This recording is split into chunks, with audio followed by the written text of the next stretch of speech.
The burden, the pressure of following up his rookie year is destroying CJ Stroud mentally. CJ Stroud's rookie year was one for the books. I mean, we are talking about one of the greatest rookie quarterback seasons we have seen in the NFL. We're talking about a rookie who threw for 470 yards and 5 touchdowns against Tampa Bay. We're talking about a quarterback who had a 1% interception rate. I don't think people understand how hard that is to do in the NFL as a quarterback, let alone a rookie quarterback, somebody who's never even played in the league yet. CJ Stroud was on top of the world. People were ready to crown him the next generational quarterback, the next Josh Allen, the next Patrick Mahomes. They were ready to give him that title. But since his rookie year, he has regressed and fallen backward every single year he has played in the NFL. So what happened to CJ Stroud? There's a lot of things that come into play when we talk about a young quarterback and especially a young man playing in the NFL, especially in the most important position on the field. You touch the ball every single down. Now, when you come into the NFL as a rookie, there's not any tape on you. Whatever you ran in college is probably going to be miles different than what you run in the NFL. You see Jaden Daniels had a great rookie year, but following that, there's tape, there's film out there. Defensive coordinators, coaches, and teams can draw up defensive game plans to stop these guys now. They know what they like to do. They know what they don't like to do. They know what they do well, and they know what they struggle with. So the film is out, and from then on, it only gets harder for quarterbacks, especially young ones. And that's what you're seeing with CJ Stroud. The film is out, but that is only one of the many reasons why we are seeing such a big drop-off in his performance. Now look, mind you, in 2023, he was under Bobby Slowick. This is an offensive coordinator who wanted CJ Stroud to push the ball down the field, and that's exactly what he did. CJ Stroud's deep ball was one to remember. He was averaging 8.2 yards per attempt.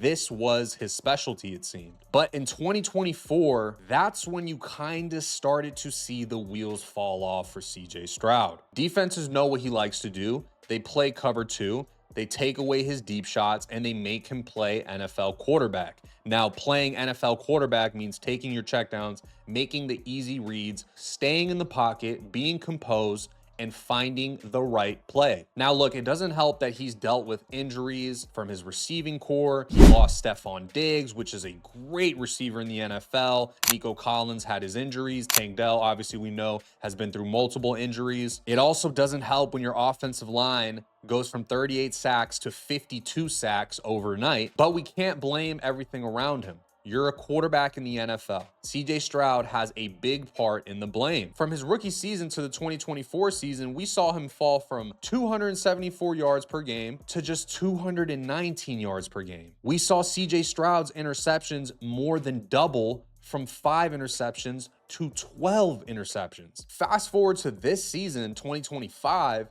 he has been approaching it as a game manager. He has been approaching it with such caution, it is shooting himself in the foot. I feel like watching CJ Stroud all year, he just plays very scared, very cautious. Now look, the Texans have an all-time defense this year. Make no mistake about it. This is a Legion of Boom level defense that we've been watching. So yeah, CJ Stroud, all he has to do is manage the game. And right now, he cannot even do that. This season, he's thrown for a career low 3,000 yards. And despite his team winning, it doesn't change the fact that something is off. The body language, the attitude, just no composure in the pocket. CJ Stroud isn't even top 20 in passing yards this season. If you watch that wild card game versus the Steelers that he just played in, it looked like on some plays that CJ Stroud had never played quarterback in the NFL before. I mean, he was a deer in headlights. The footwork in the pocket, just look at the pure sheer panic,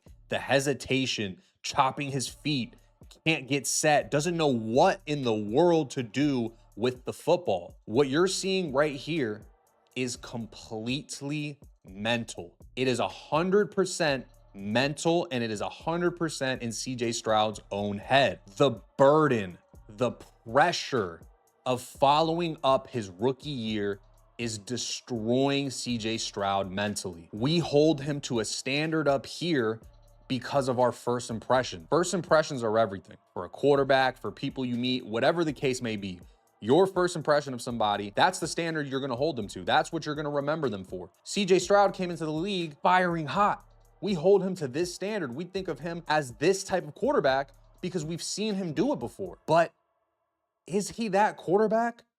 Or was it a fluke good rookie season? I think that that's fair to ask at this point because the regression and the fall off is unheard of. In 2023, he had 4,100 passing yards, 23 touchdowns, and 5 interceptions. In 2024, he had 3,700 passing yards, 20 touchdowns, and 12 interceptions. Fast forward to this season, he has 3,000 passing yards, 19 touchdowns, and 8 interceptions. So the touchdowns are going down, the interceptions are going up, and the passing yards are going down every single year he's played since his rookie year. Everybody made it a huge deal when the Carolina Panthers took Bryce Young over CJ Stroud. Everyone said, wow, how could you blow it like that? Panthers blew it. Generational mess up. Fast forward to today, hindsight is king, but I don't think that that's the case. I think you could argue if Bryce Young had CJ Stroud's size, he could be a potential NFL MVP candidate. But if you took CJ Stroud and gave him Bryce Young's size, I don't think it's crazy to say he might not even be playing NFL football right now. I want to remind you guys of the cognitive test drama that was circulating around the NFL in the media during the draft that CJ Stroud was in. There's a cognitive test in the NFL draft that every single player does. It tests spatial awareness, IQ, situational awareness, response time, reaction time, all the above. CJ Stroud scored very poorly on that. And some people gave him a lot of you-know-what for it, but some people brushed it off. When you watch that Steelers game, everything that they were saying about the cognitive tests showed up in real life. The reaction time, the situational awareness, the spatial awareness. It looked like he forgot how to play football. CJ Stroud became the first player to have 4+ fumbles in a game in this century. And he did it in one half in the wild card round versus the Steelers. And his all-time defense bailed him out. The defense scored 2 touchdowns and held the Steelers to 6. So there is no excuses for CJ Stroud. You have a wide receiver 1. You have the best defense in the NFL. Enough is enough. You have to produce results if you are that guy. And I'm not completely out on CJ Stroud, but I'm out on the idea that he is some generational prospect, some top-level elite quarterback. I don't think CJ Stroud is an elite NFL quarterback. I just don't. The Texans are an all-time defense being plagued by inexcusable quarterback play from CJ Stroud. And when they don't win the Super Bowl, it won't be because the team let him down. It'll be because CJ Stroud forgot how to play quarterback. I don't want to be too hard on CJ, but whatever he has going on, whatever he's going through is 100% mental. It is in his own head and it is showing up on the field. So I hope he gets through whatever he's going through, he figures it out, and he gets back to playing his best football because that's what we all want to see. Let me know in the comments, are you giving up on CJ Stroud? Give me your take on it. I will be reading and replying to every single comment. Make sure you like, comment, and subscribe. It would help and mean the world. It's been Dave G, and I will catch you on the next video.